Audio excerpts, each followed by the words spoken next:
In the world of video games, few creators have left as profound a mark as Hidetaka Miyazaki. His name is synonymous with challenge, mystery, and deeply immersive worlds. What many might not know is that Miyazaki didn't always dream of making video games. It was the haunting beauty and emotional depth of the game Aiko that inspired him to pursue game development seriously.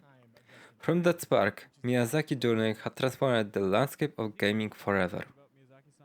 Today, we are exploring his early life, his breakthrough with the Soul series, his unique design philosophy, the evolution of his work through titles like Bloodborne, Sekiro, and Elden Ring, and finally, the legacy he continues to build.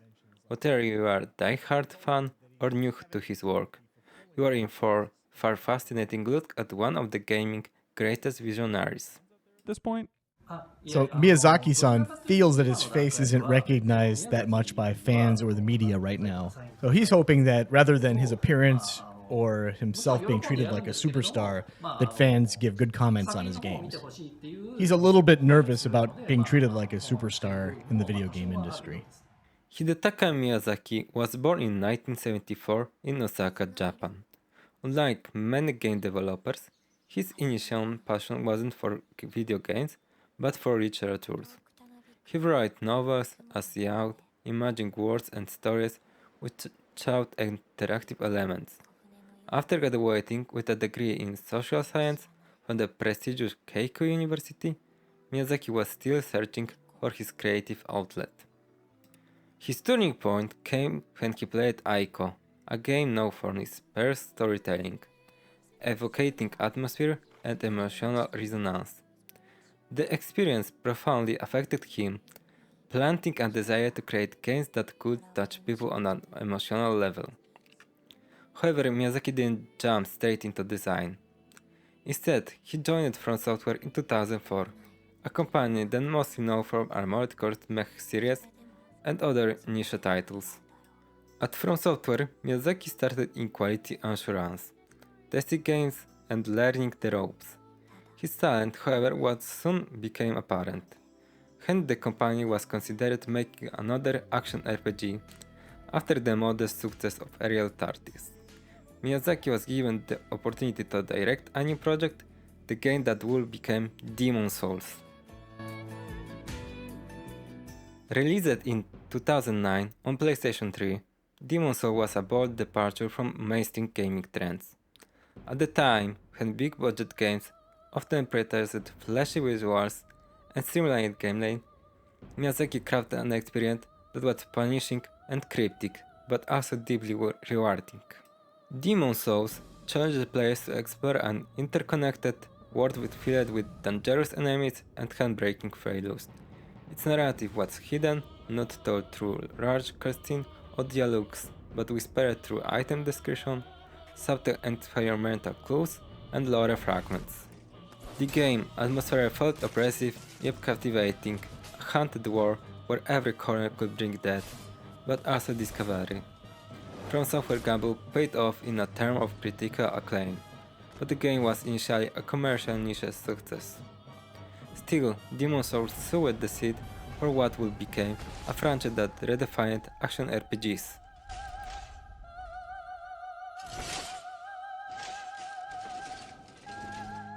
Building on the foundation of Demon Souls, Miyazaki directed Dark Souls, first released in 2011. This game took the core principle of punishing gameplay and obscured storytelling and refined them into masterpiece.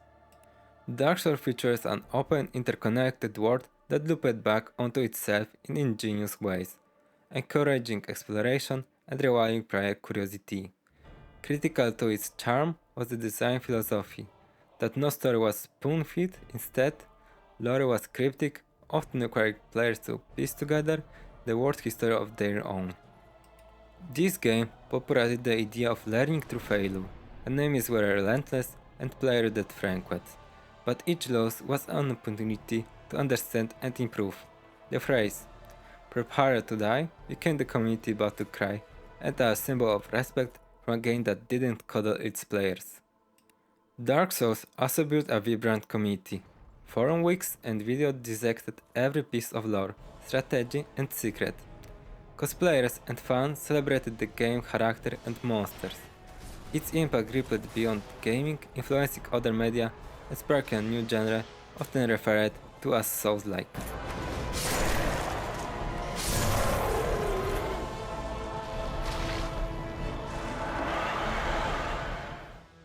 What truly distinguished Miyazaki is his approach to game design. He believes players should be given the freedom to explore and discover rather than be guided rigidly.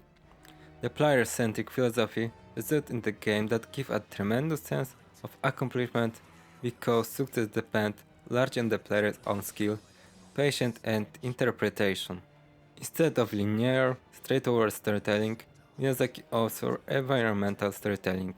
The game world itself tells a story, the design of a ruined castle, the placement of a school on the ledge, or NPC quiet dialogues are contributed to deep lore. The worlds he crafts feel lived in an ancient, often imbued with a melancholic beauty. The sense of interconnectedness is not just a mechanical but thematics. Corruption, loss, resilience, and hope weaving through these games. His words act like interconnected puzzles that invite players to investigate and theorize. After establishing Soul series, Miyazaki pushed boundaries of his creative vision even further. Bloodborne, released in 2015, embraced gothic horror and cosmetic terror. Inspired by the work of H.P. Lovecraft, this game accelerated combat pace and added a visceral aggression to encounters. It remains celebrated for its oppressive yet fascinating world, and its adaptation of the Souls formula to something uniquely faster and more emergent. Then came Sekiro Shadow Die Twice in 2019, a similarly themed action game that shifted Miyazaki's design philosophy into interesting ways. Unlike the RPG elements of the previous titles, Sekiro focused on skillful swordplay, stealth, and a posture-based combat system. The narrative was more traditional but still deeply integrated with the world, reflecting Miyazaki's sensitivity to emotional storytelling. Finally, in 2022, Miyazaki delivered Elden Ring, an ambitious open-world game developed with the collaboration of George R.R. Martin, the author behind the Game of Thrones. This title combined the iconic challenging gameplay and lore deep with a vast, beautifully rendered world encouraging exploration like never before. Elden Ring pushed Miyazaki principles into modern era of gaming, balancing freedom, story and challenge to deliver an unforgettable experience that resonated even with newcomers to his games.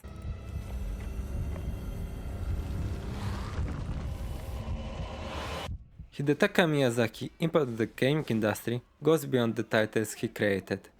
He rekindled a love for the game that challenged players intellectually and emotionally, proving that difficulty games can be immersively rewarding and commercially successful.